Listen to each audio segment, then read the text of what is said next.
We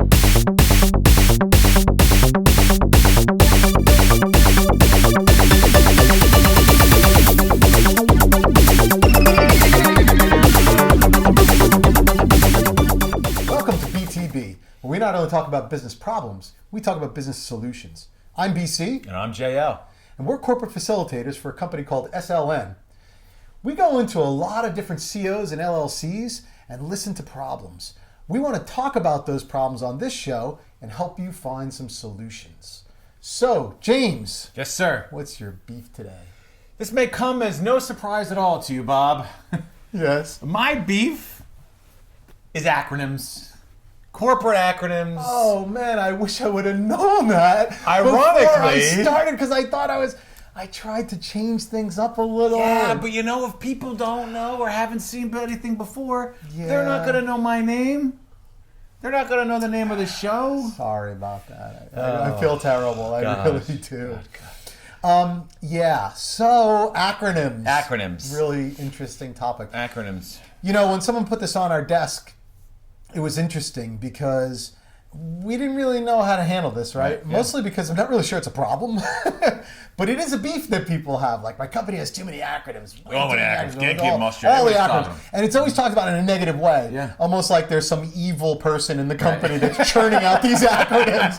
Acronyms for everything. I can't even make full sentences anymore. And everyone must use the acronyms. Absolutely. Right. And somehow, it's interesting, though, because I think where acronyms actually come from in this particular use is companies have cultures, sure, right? And people always want to be part of a group and that kind of thing. And so when companies have these different abbreviations for things, I think in a weird way, it kind of helps create a culture within a company.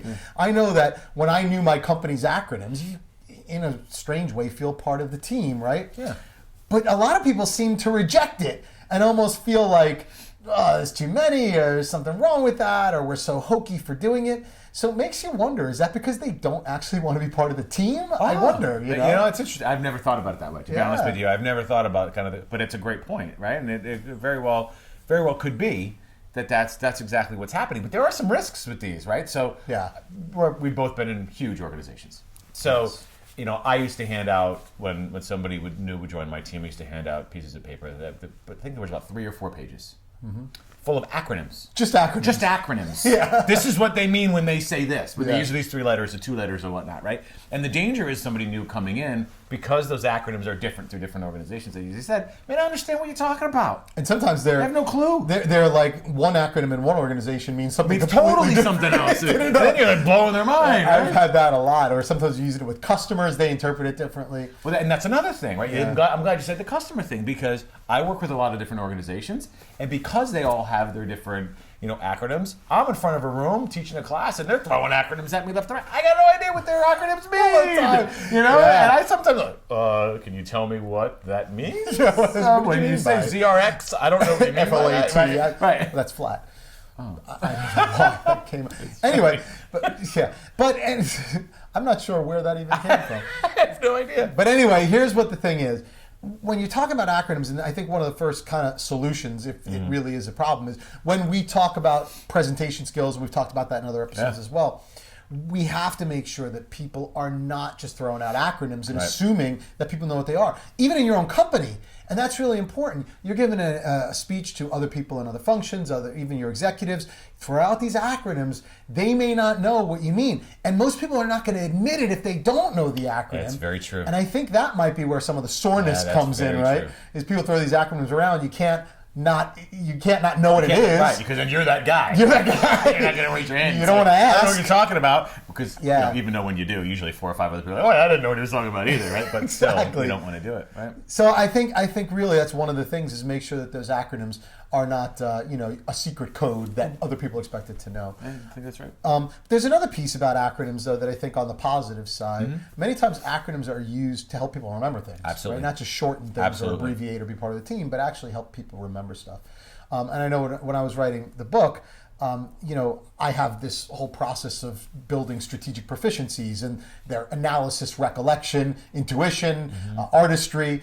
Even I have trouble remembering. So I almost didn't get it. Yeah, I know. I'm glad you got there. That one. And But I put an acronym around it, ARIA. And I'm not going to lie, I had ARIA kind of picked out even before some of the, and then you went back fit some of the provisions. I'm like, what can I call this one? I know. And, but it actually is something that I think has been useful because a lot of people actually catch on to the fact that, ARIA, I remember that, and then it helps you to remember some of the things that you're trying to say. There's no doubt about that, right? When I talk to people about presentations and putting together presentations and making them memorable, you always try to say, if there's certain things you're going to pick, if you're going to pick 3 topics, to make it the 3 Ps, which is like what I do with my presentation, right? Yeah. Or could make it something, some sort of thing that's going to help people remember what those 3 topics are. And you did ARIA, so you have those, and you're able to remember. So there are benefits to that when you're teaching somebody something to remember. Yeah. The risk really comes into play is when you're throwing them out in a presentation, throwing them out in front of a crowd, or even in a team meeting, and people may not know what they mean, and aren't going to ask. They walk away and they don't really know what you meant, or what you were saying, or or what's really the next step sometimes. So that's the danger. That's right. But they are definitely good in the aspect that they can help people remember certain things. And those things go together. I mean, sometimes it even backfires on us. We have an acronym we use in our workshops a lot, PRESTO, which is a way to analyze your industry: political, regulatory, economic, social, technological, and other. Some people use PEST as another type of analysis, or PESTLE. But a lot of times we'll talk about this Presto analysis. Someone who's been through our workshops spit it back at us. Oh, I did a Presto analysis, and someone else in the class like, what? Exactly. What are you talking about? So yeah, there's good and bad to them. So I think the main takeaway, if I was going to say, if you think this is a problem, I think getting to the solution. Number 1 is learn to embrace some of the acronyms. They're not an evil thing. It's not a bad thing. It's a way to bond a company together, shorten things, have a little secret code. Kind of embrace it as part of the team. No big deal. But then the second piece of it is make sure that you don't assume that other people know those acronyms, because then it becomes exclusive, Absolutely. right? And you exclude other people who don't know the acronyms. They may not want to admit they don't know them, and then they feel like they're not part of the team. So I think it kind of goes both ways. Yeah. What do you think? I think we're GTG. GTG. You got that one? Good to go. Hey! All right. Well done. Thank you. Yeah. Better than FLAT. I don't know where that came from. I still don't know where that came from. I don't know. There's some psychology I got to think about here. I don't understand. But anyway, thank you for joining us once again. Hopefully this was, if not helpful, entertaining. And again, don't forget to subscribe to the channel. We'd love to have you as a regular subscriber.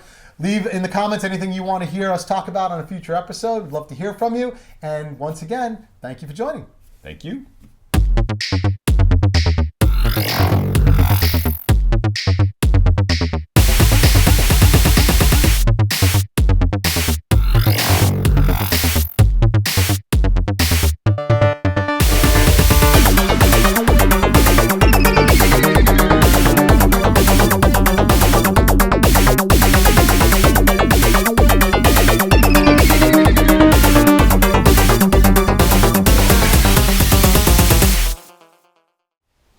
Flat?